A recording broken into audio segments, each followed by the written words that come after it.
por valles y montañas, las ondas que unen a mi gente, el sentir del pueblo en el campo y la ciudad se unen en un solo dial. Radio Costa Rica, Radio Costa Rica. 930 está la frecuencia que identifica a mi país. Radio Costa Rica, 930 la frecuencia de mi país.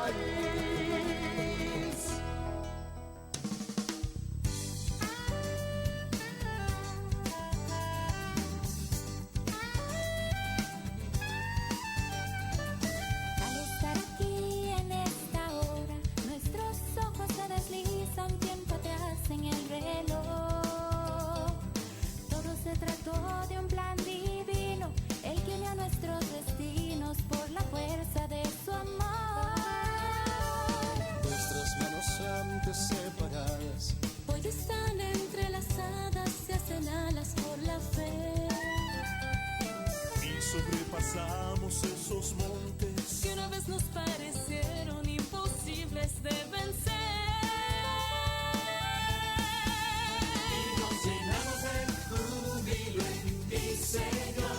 Cantamos una canción, cantamos en tu honor, porque la fuerza de tu amor nos unió en la jornada de la vida, en la jornada de la vida.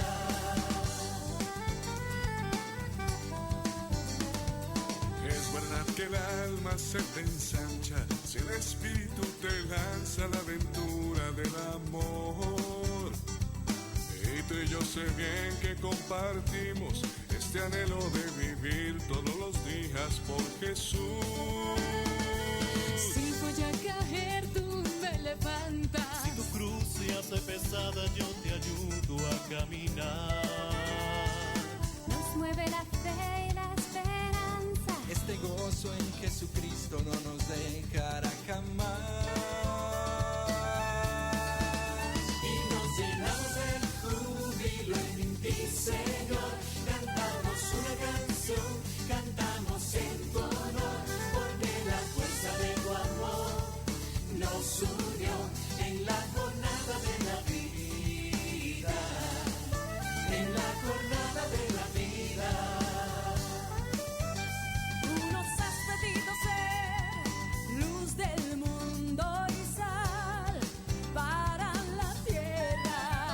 Levantamos hoy la voz y nuestro corazón alto, muy alto.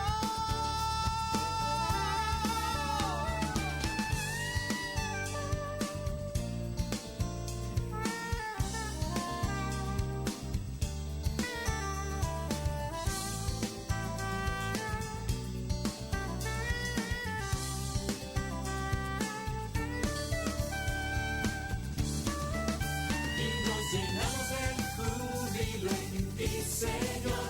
Cantamos una canción, cantamos en tu honor, porque la fuerza de tu amor nos unió en la jornada de la vida, en la jornada de la vida.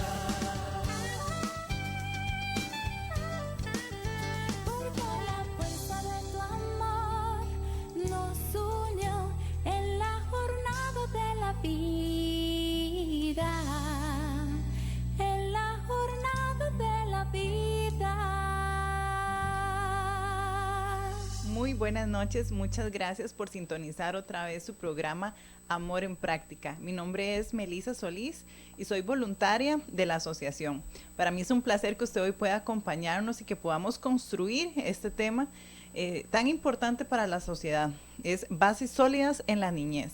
Entonces hoy tenemos a nuestra invitada especial, a Raquel Castro, orientadora con énfasis en educación. Y bueno, Raquel, un placer tenerla nuevamente en el programa.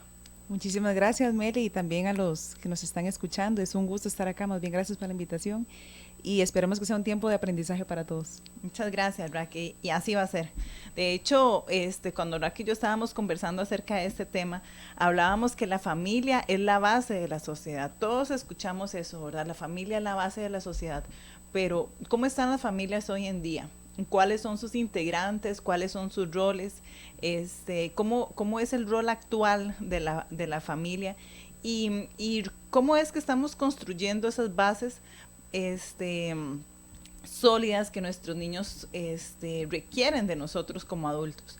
De hecho, este tema surge también porque estamos a muy pocos días de que la mayor parte de los niños de nuestro país entren a lecciones, ¿verdad? Porque ya algunos ya comenzaron, los de las escuelas privadas, pero todos los que son de instituciones públicas, ya la otra semana empiezan las lecciones y realmente es una alegría muy grande, ¿verdad? Que nosotros acá en Costa Rica podamos disfrutar de que todos los niños tienen un lugar para ir a estudiar, que muchos de ellos se les ofrece también la alimentación y que se cuida mucho esa parte educativa, ¿verdad? Pero a pesar de que eso es sumamente importante, la familia no solamente puede concentrarse en solamente la parte educativa, ¿verdad, Raquel? Bueno, usted es orientadora y trabaja en un colegio, etcétera, ¿verdad? Y sí, claramente es muy importante la parte educativa, pero ¿qué pasa en casa, verdad? ¿Cómo estamos desarrollando, cómo estamos sentando las bases en la parte espiritual, emocional, ¿verdad? De ese niño, de esa niña, ¿verdad? Que hoy requiere más que nunca una buena guía en los hogares. Entonces, hoy vamos a estar desarrollando este tema que junto a Raquel hemos preparado y realmente muy contentos, ¿verdad? De saber que hoy en día podemos disfrutar de tener esta libertad de poder hablar sobre estos temas y que realmente las familias también están deseosas de conocerlos, ¿verdad? La gente está deseosa de aprender. Así es, Melissa, y aprovechando el comentario con respecto a que los niños ya, bueno, no solo niños, adolescentes, también jóvenes universitarios que están entrando en los procesos ya formales de educación nuevamente, después de casi un mes de vacaciones en algunos casos. Exacto. Que incluso ahí los padres de familia pues los tuvieron más en el hogar, ¿verdad? Entonces hay como una cercanía ahí bonita, pero sí es importante lo que bien decía Melissa, a veces se nos olvida ver a las personas, ¿verdad? Como un ser complejo que tiene intereses, que tiene emociones, que tiene sueños, que tiene cosas que mejorar, y por eso estos espacios son muy valiosos, ¿verdad? Entonces, aprovechar el espacio para que usted, familias que nos están escuchando, padres, incluso saquémonos un poquito del contexto de la familia tradicional, ¿verdad? Porque sabemos que hay muchos que nos están escuchando que de repente son madres solteras y se encuentran sin herramientas para poder construir esas bases sólidas, ¿verdad? Y sí se puede. A veces hay mitos con respecto a es que no está papá, no está mamá, no hay bases sólidas. Bueno, es un proceso en construcción, ¿verdad? Y por eso es importante ver a la persona desde su individualidad. Entonces, pues aquí estamos, ¿verdad? Raquel, eso que decías es muy importante porque muchas de las familias costarricenses no tienen las dos figuras, la materna y la paterna, ¿verdad? Es más, muchos niños y muchos casos que conocemos viven con una persona responsable de ellos, puede ser un tío, un abuelo. Conozco una chica que ahorita está bajo la tutela del padrastro de ella, ¿verdad? Uh-huh. Entonces, al final, ella lo ama muchísimo, es su familia, ¿verdad? Es la persona de su núcleo familiar, pero no es papá o mamá, ¿verdad? Entonces, Raquel, ¿cómo podríamos definir primeramente qué es la familia? Exacto. Vamos a ver, desde pequeños siempre hemos tenido la idea de la familia tradicional, papá, mamá e hijos. Pero realmente, ¿qué es familia? Bueno, es un constructo, incluso podríamos decir hasta social, donde lo que predomina es el afecto, el vínculo que hay entre los miembros de eso que llamamos familia. De hecho, popularmente se dice que familia no es la que, el principio no es la consanguinidad, exacto, uh-huh, sino por el contrario, más bien el vínculo que se hace, ¿verdad? Entonces, a veces escuchamos, incluso jóvenes y adolescentes que dicen que familia son más sus amigos, uh-huh, que la propia gente de su casa. Uh-huh. Entonces uno dice, ¿cómo? ¿verdad? Para algunas personas es inconcebible esa expresión, pero muchos jóvenes lo aseguran, no, es que en mi casa yo no tengo familia tengo en el cole, o familia hago en el trabajo.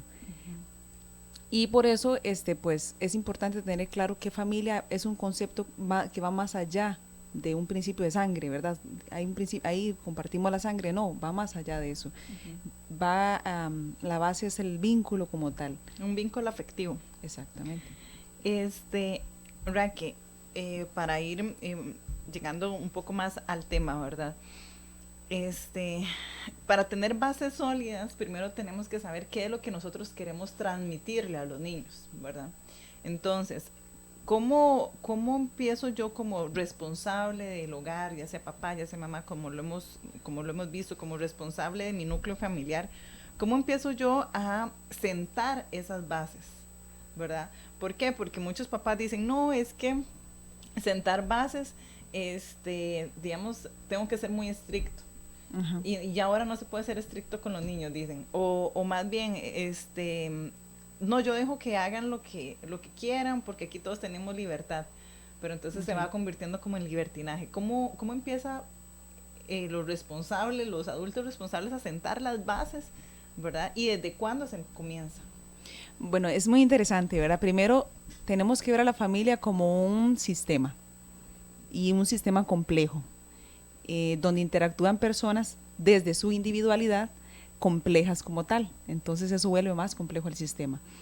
¿Qué pasa? ¿Cómo se construye? Vamos a ver, podríamos hablar de aspectos puntuales. Podríamos hablar en primera instancia de una relación donde existan vínculos afectivos sólidos. Podríamos hablar de límites claros, límites rígidos o límites difusos. Podríamos hablar de una comunicación. Hay comunicación asertiva, como hay comunicación, ¿verdad? O a veces pensamos que no hay comunicación y realmente siempre hay comunicación. Un gesto, una mala cara, o a veces pensamos que silencio. No, el mismo silencio, que de hecho es una forma violenta, es una forma de violentar a los jóvenes, a los niños. Cuando ignoramos, a veces pensamos que un golpe lastima más, y el ignorar es una forma violenta de tratar o de comunicarse con otra persona, ¿verdad? ¿Por qué? Porque es importante este principio, siempre comunicamos, nunca dejamos de comunicarnos, y a veces se nos olvida. Mi amor, te quiero mucho, sí, verá, un abrazo y demás, pero la cara está, ay, necesito que ya dejes de hablar porque estoy muy agotada o agotado. Entonces, eso es un principio importante. El respeto es fundamental. Entonces, esos son aspectos generales que podríamos hablar con respecto a las bases sólidas. Comunicación asertiva. Okay. ¿Eso qué significa? Significa poder expresar lo que estoy sintiendo de manera adecuada, sin gritos, sin minimizar la emoción. Es decir, yo tengo derecho a enojarme, mamá tiene el derecho a estar cansada también, papá tiene el derecho a estar cansado, pero lo comunico de manera adecuada. Okay. ¿Verdad? Que la persona entienda lo que yo quiero decir. O sea, la comunicación también implica que yo me asegure que la persona entendió lo que yo quise decir, ¿verdad? Exactamente. Y también, vamos a ver, aquí estamos hablando en términos de los adultos, pero también tenemos asertivamente que darle el espacio a los niños y a los adolescentes de comunicar lo que están viviendo, ¿verdad? A veces decimos y caemos, y lo hemos escuchado muchas veces, deja de llorar, eso no es nada. No, para el niño sí es algo, porque es su experiencia, es su vivencia, él tiene dolor en este momento, ya sea porque un amiguito se fue de la escuela, ya sea porque su mascota se le murió, o un adolescente porque la que está enamorado no le dan pelota. Exacto, pero entonces, qué importante, ¿verdad? En esto de lo primero, ¿verdad? De comunicación asertiva, porque muchas veces tratamos de que si el chiquito se cae, no llore, tranquilo. Entonces no lo estamos dejando enfrentar su problema, porque en ese momento él tiene un problema. Se cayó o tiene dolor, ¿verdad? Entonces si uno lo calla, ¿verdad? Esa es una base que yo le estoy dando. Y después cuando nos encontramos hombres o mujeres que no pueden expresar sus sentimientos, ya adultos. Y ese es el problema. Vamos a ver, todas nuestras acciones repercuten, ¿verdad? Como adultos dentro de un sistema repercuten en los menores, ya sea por lo que decimos o no decimos, porque recordemos que siempre nos comunicamos. Entonces, la comunicación asertiva es importante porque, como bien dicen, no es una cuestión solo de decir o verbalizar datos concretos, sino vivencias, emociones y lo que estoy experimentando, viviendo, ¿verdad? Y dentro de la comunicación asertiva es muy importante la validación dale valor a lo que el niño externa, ¿verdad? A veces decimos, ay, ya. Por ejemplo, es muy importante saber, y que tiene que ver con la comunicación asertiva, lo que es las diferentes etapas del desarrollo. ¿Cuál es una etapa muy interesante? La etapa de los 3 a los 6 años, cuando todo es el por qué. Porque el sol es amarillo, ¿dónde está Dios? Porque yo no tengo hermanitos, porque no tengo papá, porque me cuidan mis abuelos, porque mamá no puede estar conmigo todo el día. Pensando en una familia, digamos, donde papá, mamá trabajan o donde no está papá y así. Y es fundamental dentro de la comunicación saber que tengo que prestar atención. Eso es comunicación asertiva. Cuando hay una escucha activa, ¿verdad? No es lo mismo oír al hijo que escucharlo. Yo lo puedo, puedo oír que me dijo que tuvo un problema en la escuela y que hay un niño que lo está molestando. Sí, mi amor, mañana le dice a la teacher. No pasa nada, ¿verdad? A sentarme a escuchar qué es lo que te dice, qué te hace sentir, qué estás haciendo también vos. Estás haciendo cosas que molestan, ¿verdad? Esa parte de sentarse, eso es parte de la comunicación asertiva, abrir un espacio de comunicación donde yo no solo escuche, donde yo también pueda validar, donde yo también pueda incluso hasta corregir y modelar a la conducta. Ok, de repente el niño empezó a llorar, ok, estás cansado, estás triste, perdón, tienes el derecho a llorar, tú me vas a decir el momento en el que estés listo para hablar sin llorar porque no te estoy entendiendo, solo puedo ver que estás o frustrado o muy triste. ¿Verdad? Es muy y uno piensa, o uno como adulto, uno piensa que un niño no va a entender eso. No, y sí, claro que sí lo entiende. Claro que sí lo entiende, ¿verdad? De hecho, ahora usted nos decía que cuando en el mismo rol, ¿verdad? Cuando estamos sentando las bases, ¿verdad? Cuando estamos diciendo, bueno, mira, todo lo que yo le estoy enseñando, ¿verdad? Ya sea con palabras, con gestos y todo esto son las bases, ¿verdad? De lo que el niño se va a convertir, ¿verdad? Lo que el niño va a llevar, ¿verdad? En un futuro. Entonces, por ejemplo, aunque hablamos de la comunicación, de la escucha, eso es sumamente importante, pero ahorita usted está tocando un tema fundamental, que es que yo como adulto tampoco sé cómo lidiar con la frustración, con la tristeza que tiene el niño, y le digo, bueno, veamos un video. Sí. Veamos, o pongamos el teléfono y hagamos bulla con el teléfono y distráigase con esa forma. Claro, ¿verdad? Vamos a ver, es importante saber que la sociedad en sí está cambiando, entonces hoy en día no es un secreto para nadie que todo el mundo anda muy acelerado. Entonces, ante la inmediatez de un berrinche, le meto lo que popularmente se dice por ahí, la chupeta electrónica. Entonces, ¿qué es más fácil? Ante el llanto del niño, entonces tome el teléfono, tome el electrónico, conéctese, y buscamos la manera de evadir de alguna forma la emoción del estudiante, del niño, porque incluso a veces hasta en los centros educativos, ¿verdad? No le damos el espacio, ¿verdad? Para que puedan experimentar, para que puedan compartir con sus compañeros, socializar o en la misma casa, jueguen.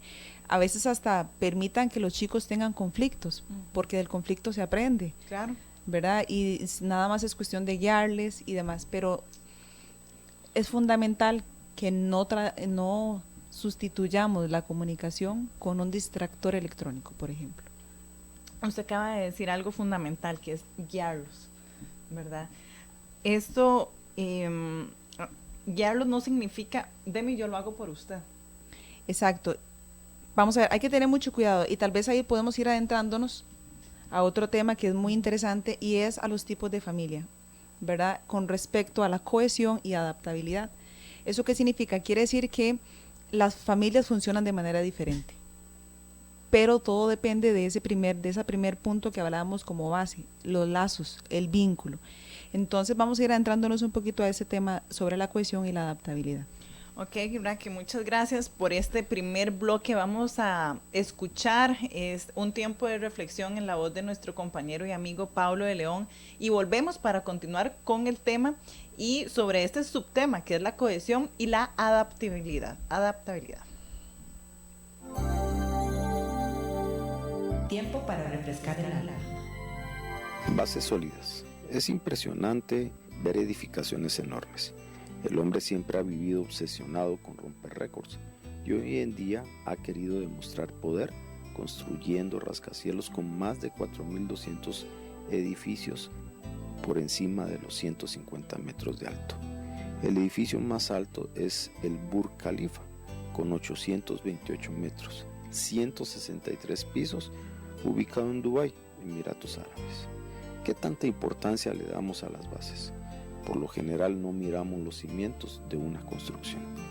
Mateo 7, 24 al 27 dice: por tanto, el que me oye y hace lo que yo digo es como un hombre prudente que construyó su casa sobre la roca. Vino la lluvia, crecieron los ríos y soplaron los vientos contra la casa, pero no cayó, porque tenía su base sobre la roca. Pero el que me oye y no hace lo que yo digo es como un tonto que construyó su casa sobre la arena. Vino la lluvia, crecieron los ríos, soplaron los vientos y la casa se vino abajo. Fue un gran desastre. Pareciera que son personas diferentes, pero tienen algo en común: querer construir sus casas, y que la tormenta vino para los dos. La casa representa la vida misma, y cada uno de nosotros está edificando la vida. El hecho de vivir en un mundo caído nos presentará tormentas que traerán consigo dificultades, dolores y pérdidas. Cuando vengan esas tormentas es importante estar firmes y con los pies sobre la roca fuerte que es Jesús. Crecer con bases sólidas y valores permitirá ser una persona de trascendencia para la sociedad y que podrá alcanzar sus metas con mayor felicidad. Ambos hombres escucharon las palabras que habló el Señor. Para edificar una vida firme no está solamente en asistir a la iglesia, escuchar un buen sermón, ni siquiera está en que leamos de manera diaria la palabra. Lo importante es qué vamos a hacer con las palabras que escuchamos y leemos. Es importante que afecten mi comportamiento. Soy responsable de permitir que echen raíz en mí. Es importante anteponer las prioridades espirituales para alcanzar metas específicas. Es importante crecer en la vida personal, tomar tiempo para analizarse uno mismo, dedicar un buen tiempo al día a la oración y estudio en la palabra, tomarse el tiempo para escuchar a Dios. Tendremos que dejar de hacer lo que nos gusta con el fin de hacer lo que es mejor para todos. Escuchemos el mensaje y tengamos buenas bases. Bendiciones.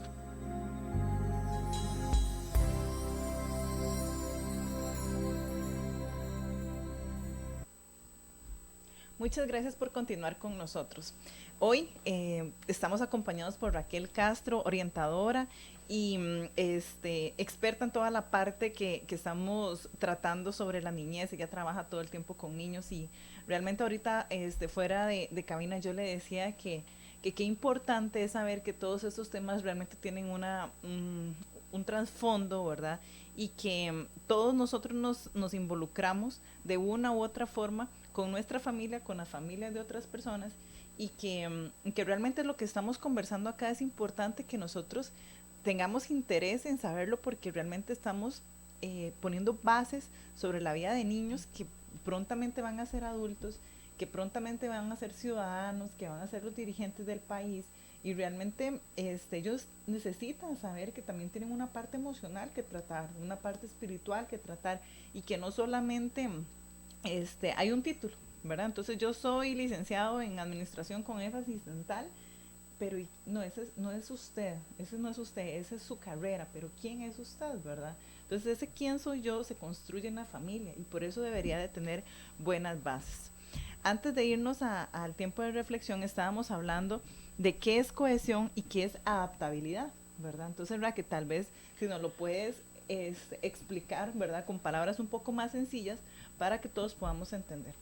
Bien, sí, bueno, con respecto a cohesión lo vamos a entender como el vínculo emocional entre los miembros de la familia y el grado de autonomía de cada uno de los que forman parte de ese sistema, ¿verdad? Entonces, vamos a tratar de visualizar, como bien lo decía desde el inicio, a la familia como un sistema, donde todos forman parte de algo.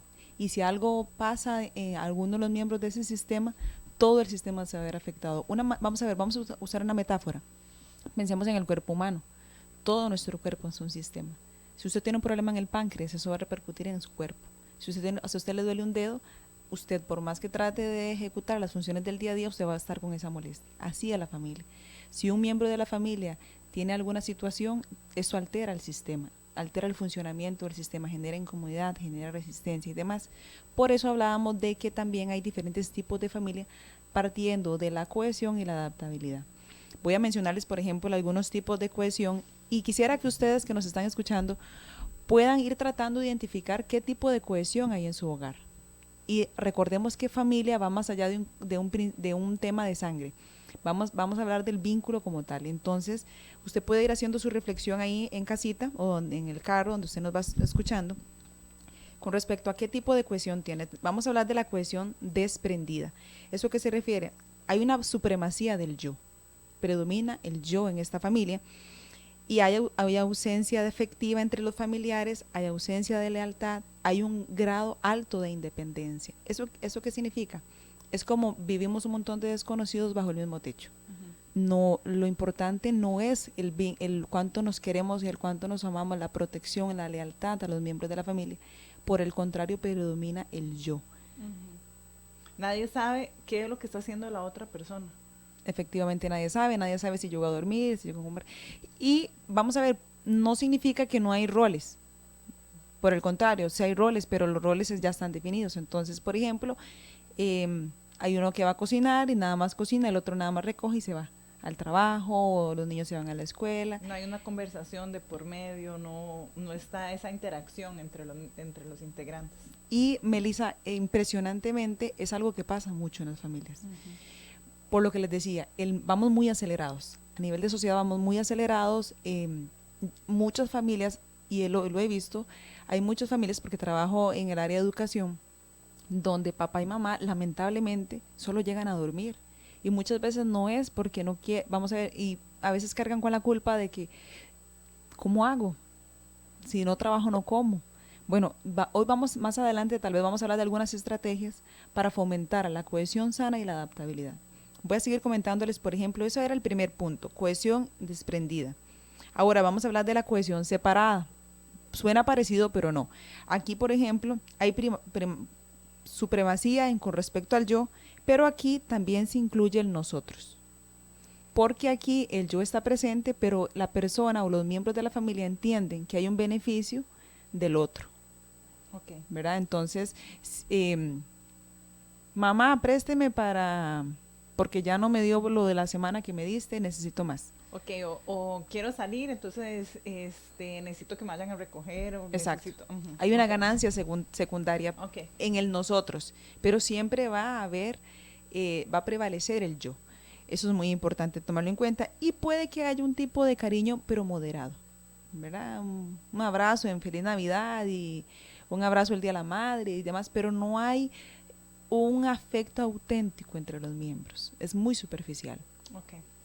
Por ahí después hablamos de la cohesión unida, que aquí prevalece el nosotros, hay presencia del yo y hay una considerable unión afectiva, hay lealtad, hay interdependencia entre los miembros y uno podría decir, ese es el ideal, la cohesión unida. Pero hay que tener mucho cuidado porque depende del grado de cohesión, podemos caer en una dependencia, que no es sano. Eso de que ya todo lo tengo que hacer con mi familia, tenemos que hacer, o sea, todos los miembros, todo es su familia, ¿verdad? Entonces casi no interactúan con otros integrantes que pueden ser o amigos, etcétera. Digamos, siempre es muy familiar el vínculo. O ¿cómo es? Sí, ahí el riesgo es caer al siguiente punto, que es la cohesión enredada, que es cuando ya los roles trascienden y van más allá. Como bien decías, podemos poner un ejemplo más concreto para que los que nos están escuchando puedan visualizarlo. La mamá que pretende ser amiga del adolescente. Esto tenemos que tener muy claro. Las mamás no pueden, o los padres de familia no pueden ser amigos de sus hijos. Claro. Porque vamos a ver, si no el sistema se cae, ¿verdad? Tiene que haber una cabeza y a eso llamamos sistema parental. Papá, mamá, o bien, en este caso, recordemos que a veces hay familias donde no hay papá y mamá y hay abuelitos. Bueno, ahí el sistema se acomoda y funciona diferente, pero siempre tiene que haber una cabeza, en este caso serían los abuelos. Pero no podemos trascender e ir más allá, es decir, el vínculo es difuso, hay enredo, por eso se llama... Siempre tiene que haber alguien a quien respetar, un líder a quien seguir, ¿verdad? Claro, ¿verdad? Que dé estructura, que abra los espacios de comunicación, ¿verdad? Y demás. Y esto genera seguridad en los muchachos, en los niños también, ¿verdad? Tener a alguien, que es un principio en la etapa del desarrollo, ¿verdad? Los niños necesitan cuidadores, necesitan protectores, ¿verdad? Cuando un niño nace, un bebé por sí solo no se va a cuidar, no se va a alimentar solo, ¿verdad? A esto llamamos entonces cohesión enredada, donde prevalece el nosotros en su máxima expresión, donde hay exigencia de fidelidad y lealtad. Entonces, por ejemplo, la mamá que no estuvo de acuerdo en que el hijo se enamorara de una muchacha que ella consideraba que no le convenía, pero no es solo el que no esté de acuerdo, es que ella quiere que su hijo escoja la que ella quiera. Entonces ya se irrespeta el sentimiento y la experiencia del joven de amar a quien él quiere. Y también de sentir esa independencia, que no es lo mismo que yo sea independiente a que no me importe mi familia, ¿verdad? Ajá. O sea, yo puedo ser independiente, pero también puedo estar dentro del vínculo familiar y puedo ser un integrante activo, ¿verdad? Pero teniendo mi independencia para poder decidir usted ahora mencionaba algo muy importante, entre las reglas que deben de existir en la casa. Ajá, al inicio hablábamos, para volver a retomar y poder llevar el hilo de la conversación, hablábamos de que la base como tal son los lazos y el vínculo afectivo, los límites claros, la comunicación asertiva y las normas dentro del hogar, ¿verdad? Entonces eso es fundamental. Lo que estamos ahorita conversando es un poco viendo los tipos de cohesión dentro de la familia, y hasta el momento podemos mencionar que la cohesión unida es la más sana hasta el momento, ¿verdad? Siempre pretendiendo cuidar, no caer a la cohesión enredada, que es cuando somos tan unidos, y a veces escuchamos, qué linda familia, es que son tan unidos. Bueno, hay que prestar mucho ojo, porque a veces el que son muy unidos es porque hay demasiado control.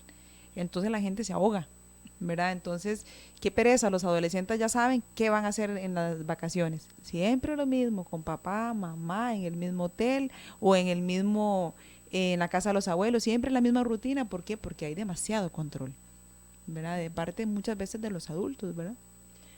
Ahora conversábamos, Ra, que también, ¿qué pasa cuando, bueno, está esa cohesión, ¿verdad? ¿Qué pasa también cuando, entonces podríamos etiquetar cuando un joven, un adolescente quiere ir a una fiesta porque sus amigos van a estar ahí, porque los invitaron, está en un ambiente seguro, pero la mamá o el papá no los quieren dejar ir, ¿verdad? O la figura que esté, el tutor no los quiere dejar ir, ¿verdad? O sea, y usted me decía, bueno, es que tampoco uno puede pensar que vive en una época pasada, estamos en una época actual donde los jóvenes se reúnen. Sí, y vamos a ver, ese comentario nos lleva al otro punto, que es el tema de adaptabilidad.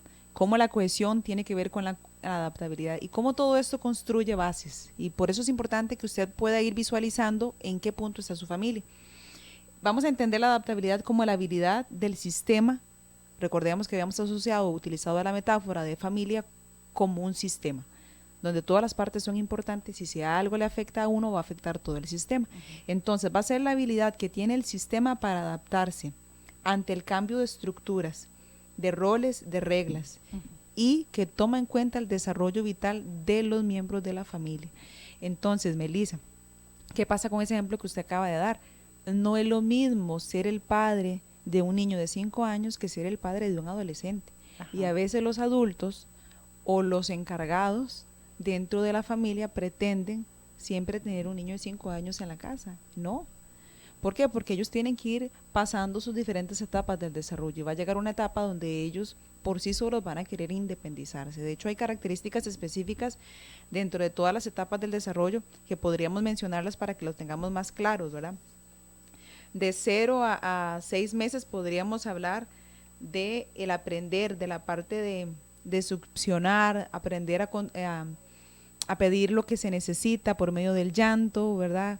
Que son los niños muy pequeñitos. De 6 a 18 meses, pues se habla de los primeros movimientos en el espacio, entonces el gateo, el caminar y demás.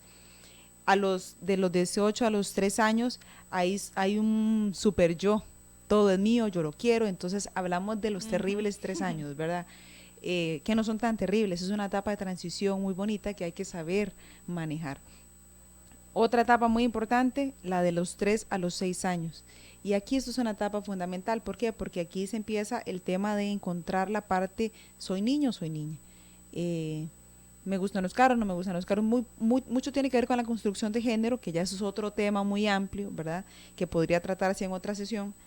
Y después tenemos otra etapa que es fundamental, que tiene que ver con esto de las bases. La etapa de los 6 a los 12 años, cuando las familias influyen en la construcción de valores en los niños, en los adolescentes. ¿Verdad? ¿Por qué? Porque ya se vuelven más críticos, ya tienen más conciencia del entorno, y es ahí donde se piensa construir lo bueno, lo malo, lo apropiado, inapropiado, lo moral, lo no moral, lo que está dentro de la ética de mi familia, lo que está fuera de la ética. Empiezo a establecer los límites. Exacto, donde los límites se definen desde que el bebé nace. Muy importante. Porque un bebé que llora y al llorar le pongo el pecho, ya ahí estamos dándole poder a ese niño. Poder, ¿por qué? Porque ya sabe que yo lloro y me dan lo que quiero. Y hay que tener mucho cuidado porque ahí podríamos hablar de otro gran tema, que son los niños emperadores, que siempre obtienen lo que quieren, ¿verdad? Y es que es un tema muy rico, el tema de la familia, ¿verdad? Pero bueno, para continuar un poco acá, después tenemos la adolescencia de 12, 18 años, que es ahí donde muchos padres empiezan a hablar de una rebeldía, y no, es una etapa donde los jóvenes terminan de construir su identidad, que nunca termina de construirse, ¿verdad? La identidad se va construyendo durante toda la etapa de la vida. Y por eso es que nadie es predecible. No hay persona que sea predecible realmente, porque ante una situación emergente, inesperada, cualquiera puede reaccionar de manera sorprendente. De eso se escuchaba a una persona decir eso, ¿verdad? Que se dice, ¿cómo dicen que me conocen si yo mismo me conozco? Claro. Todos los días cambio, todos los días me transformo, ¿verdad? Entonces, ¿cómo puede ser posible, dice, que digan que me conocen si realmente no me conocen? Por eso mismo, ¿verdad? Porque nosotros, con todas las experiencias que vivimos diariamente, o que tenemos diariamente, vamos construyendo, ¿verdad? Entonces, no significa, y esto es muy importante, hay familias que nos van o que nos están escuchando, integrantes de las familias que dicen, bueno, es que mi familia es así, ya yo no lo puedo cambiar, ¿verdad? Pero bien se sabe que si uno cambia, si yo cambio, si yo empiezo a tratar mi rol, de hacer mi rol diferente dentro de la familia, si empiezo, por ejemplo, a tratar de comunicarme mejor, si empiezo a tratar a los miembros con respeto, si empiezo si soy un padre, madre de familia, tratar de escuchar a mis hijos, de guiarlos, de sentarme a revisar los cuadernos, a que nos cuenten, a que, ¿verdad? A ver cómo trabajó, lo bonito que hizo durante el kinder, qué sé yo, etcétera. Claro. Si yo no lo hacía, pues no significa que no lo pueda hacer, no significa que no pueda cambiar, ¿verdad? Y si un integrante cambia, muy posiblemente va a contagiar o va a promover el cambio en los otros integrantes de la familia. Sí, ¿no? Vamos a ver, para responder o retomar el comentario, cuando hay un cambio en la familia siempre hay resistencia, ¿verdad? Siempre hay resistencia. Y siempre se altera el funcionamiento del sistema. Entonces, por ejemplo, un padre soltero que decide iniciar una relación con otra persona, un padre con hijos, ¿verdad? Pero que no vive con la madre del menor y decide tener una pareja, eso va a generar resistencia en el sistema, ¿verdad? Entonces es bastante complejo, pero podemos unirlo con lo que estamos hablando hoy, el tema de la adaptabilidad, y que hay tipos de adaptabilidad también, así como habían tipos de cohesión, y eso que usted decía, ¿verdad? Se puede cambiar, podemos buscar formas alternativas de adaptarnos, de hacer esos cambios y esos ajustes, pero todo depende del nivel o del grado de adaptabilidad que haya en la familia. Entonces hablamos, por ejemplo, de una adaptabilidad caótica. ¿Eso a qué se refiere? Donde las familias se adaptan a todo, pero no de forma positiva, sino son aquellas familias que van, como quien dice, con el río, se van con el río ahí lo que caiga. Entonces no hay liderazgo, no se sabe quién lidera en esa casa. Que muchas veces se lideran los hijos en lugar de los padres. Claro, ¿verdad? Y para mal, porque no es la figura parental en el sistema y siempre tiene que haber una figura parental. A los niños o a la relación entre hermanos se le llama la relación filial. Después, dentro de lo que es la adaptabilidad caótica, están los cambios aleatorios en los roles, ¿verdad? No hay disciplina, la disciplina es irregular, soy disciplinado cuando me conviene. Entonces vemos al papá y a mamá que son súper rígidos cuando están con los suegros. Es que yo sí le pongo límite, lo que pasa es que este chiquito no me hace caso, pero en la casa le meto la chupeta electrónica porque yo estoy demasiado cansado. Entonces no hay una disciplina rígida, no hay límites claros, y eso también entra dentro de lo que es la adaptabilidad caótica. Otro tipo de adaptabilidad es cuando se da el liderazgo democrático. Entonces hablamos de adaptabilidad flexible. Aquí, ¿qué pasa? Bueno, aquí hay un liderazgo compartido. Aquí se toma en cuenta a la persona, a los miembros de la persona, y se toma lo que era la comunicación, ¿verdad? Por eso es importante que sepan que todo esto va enlazado, todo lo que hemos ido hablando va enlazado. Dentro de la adaptabilidad se asignan roles, entonces, y según las diferentes etapas del desarrollo. En adaptabilidad flexible no podemos pedirle a un niño de 3 años que se vaya solo, digamos, no de 4 años, porque todavía los 3 no, que se vaya solo al maternal. No, ¿verdad? Hay funciones y roles pero sí se le puede pedir, por ejemplo, que guarde sus zapatos. Sí se le puede decir que ponga las medias después de usarlas en la canasta de la ropa sucia. Ya puede hacer esas cositas. Después vamos a hablar también de la adaptabilidad estructurada. Aquí hay un liderazgo, a veces es compartido, dependiendo. En la estructurada, hasta el momento pensaríamos que la adaptabilidad flexible es la más adecuada. Y por último, siguiendo con el tema de la adaptabilidad, está la adaptabilidad rígida. Eso quiere decir que es completamente autoritaria. Los roles están definidos, aunque sean insanos. Aquí mando yo y se hace lo que yo haga. No hay una comunicación asertiva, porque no podemos decir que no es que haya comunicación. Recordemos que siempre nos comunicamos. Okay. Entonces, en la parte de la flexibilidad es donde entraba ese ejemplo, donde decíamos, bueno, si el chico quiere ir a una fiesta, ¿verdad?, con sus compañeros, ¿verdad? Entonces, yo como padre puedo decir, bueno, puedo valorar, ¿verdad?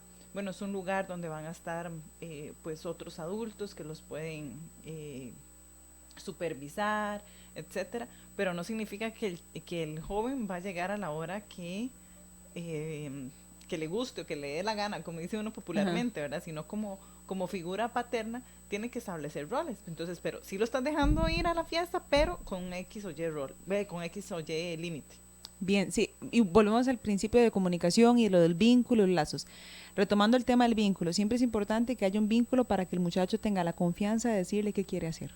Quiero ir a una fiesta donde van a haber otros adolescentes, donde va a haber bailes, donde va a haber música, que pueda tener ese vínculo y que él se pueda sentir cómodo diciendo lo que quiere. Y no un muchacho que diga, voy a ir a estudiar, y no va a ir a estudiar, va a ir a una fiesta. Por eso es importante el vínculo, esa confianza que haya.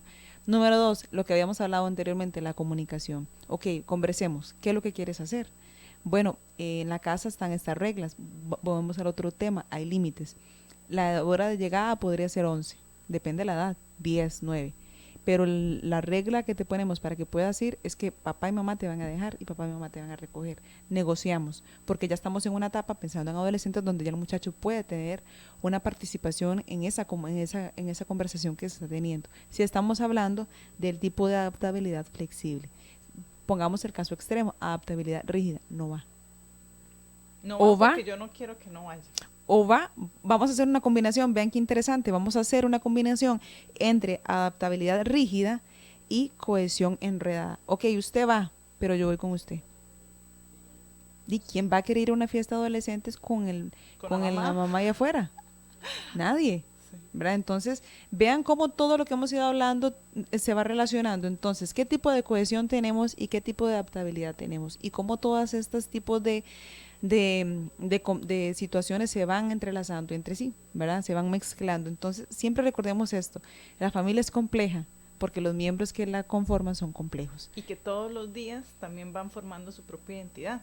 Exacto, que están en proceso de construcción. Incluso, aquí estamos hablando solo de los niños, pero también hay que hablar que los adultos también van pasando por sus etapas y que hay crisis existenciales, como la crisis de los 40, las crisis de los 30. Entonces, eso que usted decía era muy lindo, Melissa, el hecho de ver a la persona no solo desde sus logros, desde a logros académicos, profesionales, que al final eso se vuelve superficial, ¿verdad? Exacto. Porque es lo que como yo me vendo. Exacto. Pero al final, ¿quién soy como persona?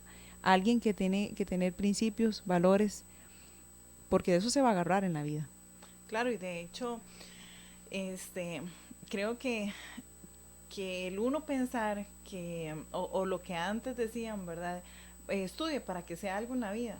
No, yo ya soy alguien, no soy algo, soy alguien, y no por mis títulos académicos, que si bien es cierto, tal vez me van a brindar espacios laborales, tal vez con mayores beneficios, y tal vez me va a dar pues logros y éxitos, y que yo tal vez pueda compartir con otras personas, etcétera, pero y la parte de cómo me siento, lo que pienso, lo que me gusta hacer en mi tiempo libre, todo eso, ¿verdad? Que yo soy como persona, mucho se va a ver influenciado en esos primeros años de vida, ¿verdad? Entonces, por eso es que este tema lo queríamos traer hoy.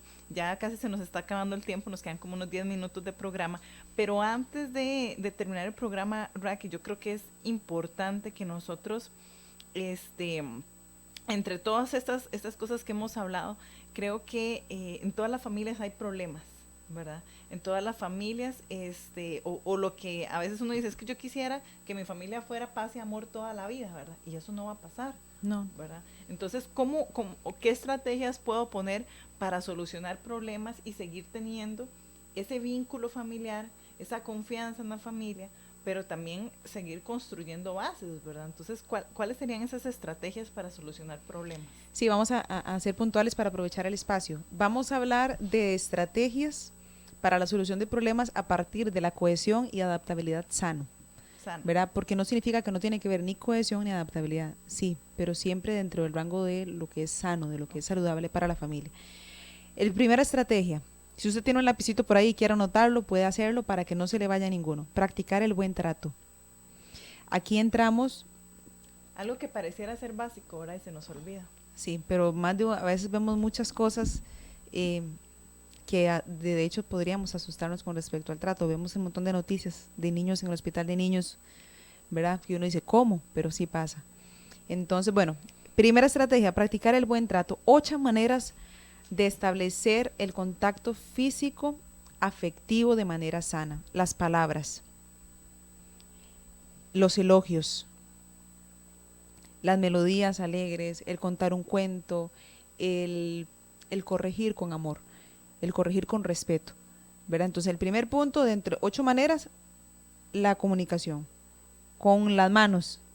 Las manos no son para agredir, son para dar caricias, para dar un abrazo, para extender el brazo cuando el niño o la niña tiene ayuda, requiere ayuda. Para enseñar, para modelar las conductas. Estoy utilizando metáforas. Los ojos, mirar a los ojos a los niños con ternura, expresar afecto a través de la mirada y no con miradas amenazantes. Recordemos que todos los días comunicamos y a veces una mirada duele más que un cállate ya, ¿verdad? Porque con los ojos, ¿verdad? A veces queremos intimidar a los niños y es muy peligroso. Con el corazón, buscar a cada uno con respeto, pero de manera auténtica, que no se vea obligado. Y cuando digo corazón me refiero, para ponerlo más concretamente, la atención. Los niños requieren atención y se lo van a agradecer. Tratemos de utilizar menos los teléfonos en casa, que los tiempos de cena compartidos, que no haya un celular, que apaguemos el televisor, que a veces hay muchachos que se ponen los audífonos y se sientan a comer. Eso no debería pasar. Lo importante es, una de las reglas va a ser esta. Vamos a comer sin electrónicos, que ellos lo van a agradecer. Tal vez al inicio, si usted no lo practica, recordemos, todo cambio genera resistencia. Y va a ser un proceso de adaptabilidad, pero va a tener frutos. Entonces, poco a poco podemos ir implementándolo. Claro, si no hay teléfonos en la mesa, nos toca, sí o sí, compartir entre nosotros, ¿verdad? Exacto. Otra manera, con el espíritu, sentir a la presencia de los demás, validar a la persona que está ahí, validar lo que está sintiendo. Pero muy importante también saber que la persona necesita que se le refuerce la parte espiritual. Si ustedes son creyentes, si ustedes son todos tenemos algo que aferrarnos en la vida. Siempre es importante fomentar la espiritualidad en las personas. ¿Por qué? Porque eso nos da esperanza y la esperanza es fundamental en el ser humano. Con el cuerpo, los abrazos, la cercanía, el poder que la persona tenga ese contacto físico con sus progenitores, con sus hermanos, el no permitir, recordemos que estamos hablando del buen trato, el no permitir la agresión como algo normal, y nosotros muchas veces normalizamos la agresión porque incluso somos partícipes de ella. Tenemos que buscar formas alternativas y sanas también de corregir. Y de disciplinar, ¿verdad? Exacto, de buscar una disciplina positiva con los niños. Con la mente, ¿cómo? Buscando espacios de recreación. A veces pensamos que es que no hay tiempo. Es necesario sacar el tiempo, es necesario. Así como es necesario comer, así como es necesario ir a trabajar, es necesario sacar el tiempo para nutrir la mente de nuestros niños en un contexto de amor, en un contexto de respeto. Entonces, qué sé yo, vamos al Parque de la Paz, vamos a la sabana un ratito. A los niños la idea del picnic los vuelve locos, ¿verdad? Llevamos galletas sodas, llevamos atún, ubicándonos en el contexto de Costa Rica, huevo duro, lo que sea, pero necesitamos tener esos espacios de buen trato. Los niños agradecen tanto la atención que realmente no les importa si es el juguete, si claro, es las cosas materiales, realmente eso es lo de menos, ¿verdad? Para compartir con un niño. Otra estrategia, afianzar los vínculos familiares. ¿Cómo hacemos eso? Bueno, respetar los espacios del otro. Recordemos que estaba la familia que había una cohesión caótica, ¿verdad? Donde todo mundo quería estar siempre ahí, donde yo quería tener el control de todo. Es importante saber que todos necesitamos un espacio. No podemos ir a invadir el espacio de la otra persona. El ser valorado cada uno como es. Los hermanos son diferentes. Nuestros hijos no tienen que ser los mismos que los de mi hermana, que mis sobrinos, no. Los primos entre sí son diferentes. Evitemos las comparaciones, por favor. Eso lesiona la autoestima de los niños cuando me comparo, porque las expectativas son muy altas muchas veces. Todos son diferentes, todos aprenden diferentes, y hay niños con necesidades educativas especiales que podemos lesionar porque les exigimos, les ponemos parámetros muy altos porque su primo está súper bien en las notas y usted no, y de repente no el fuerte, no lo académico, de repente lo artístico, no pasa nada. En eso destaca. Todos somos diferentes. Construir un interés genuino. Voy un poquito más rápido. Estrategia número 3, brindar apoyo emocional. Saber que se vale llorar, saber que se vale equivocarse, pero que papá, mamá o bien las personas encargadas siempre van a estar ahí. Que tengan a dónde ir. Que busquen consejo en su familia, que no busquen consejo afuera. Muchas veces afuera, puede que sí se encuentren almas generosas y buenas personas, pero nada nos asegura eso. Entonces, que su prioridad sea generar esa confianza en los niños para que ellos puedan también decir lo que están pasando en el hogar. Otra estrategia, construir autonomía. Esto es importantísimo. Y aquí vamos con asignar responsabilidades. No podemos resolver la vida de los niños siempre. Ellos necesitan equivocarse, necesitan aprender, buscar soluciones. No les demos las soluciones. A veces hasta en las tareas de la escuela, tienen que hacer una maqueta, mamá y papá se la hacen. ¿Y qué? Quedó perfecta, pero no aprendió nada. Entonces, es importante tomar en cuenta todas estas cositas, comunicar los sentimientos negativos. No hay que desvalidarlos. Si, por ejemplo, un niño dice, es que me tiene harto, odio a la maestra, ¿por qué la odias? ¿Qué significa odiar? ¿A qué te refieres con eso? Indagar más allá. No sea tan grosero, eso no se dice. O no, usted es un niño bueno, ¿no? De algo viene el comentario. Siempre es importante validar todos los sentimientos. Se vale enojarse también. Entonces no podemos minimizar lo que los niños están sintiendo. Otra estrategia, practicar el perdón. Papás, no piensen que cuando usted le pide perdón a su hijo está mal. O usted está perdiendo autoridad. No, usted se está mostrando humano. Y eso es importante, que los niños está mostrando a él cómo se pide el perdón. Exacto, ¿verdad? Es importante tomar eso en cuenta.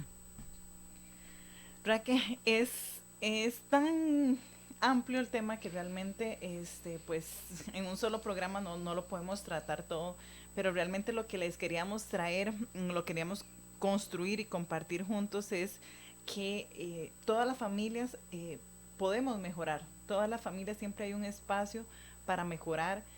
Y nosotros debemos de poner de nuestra parte para poder brindarle esas bases sólidas a nuestros hijos y formar personas que estén integralmente sanos, ¿verdad? En todos los ámbitos de nuestra vida sanos, y realmente recuerde, y lo que Raquel mencionó, recuerde que los niños van siempre a valorar más su atención, su tiempo de escucha, que un juguete.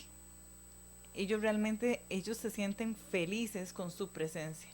Entonces, Raquel, muchas gracias de verdad por compartirnos todo su conocimiento. Sabemos que contamos con su apoyo para seguir desarrollando temas como este. Entonces, muchísimas gracias de verdad por apoyar a la asociación, y sabemos que esto va a ser de bien para muchas familias que hoy nos escuchan.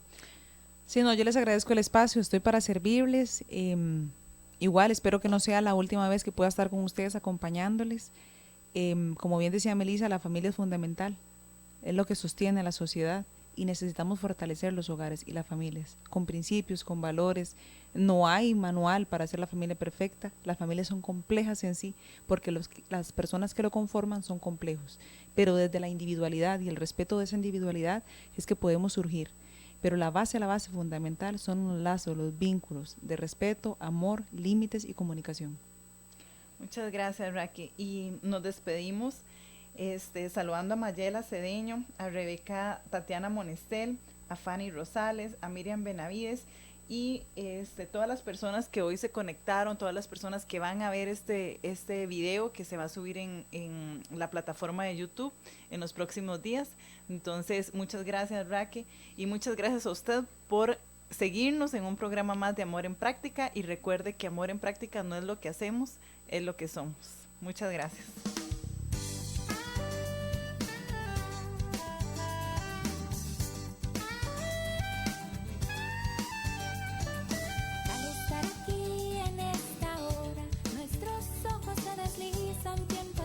En el reloj, todo se trató de un plan divino. Él que unió nuestros destinos por la fuerza de su amor. Nuestras manos antes separadas hoy están entrelazadas, se hacen alas por la fe. Y sobrepasamos esos montes que una vez nos parecieron imposibles de vencer.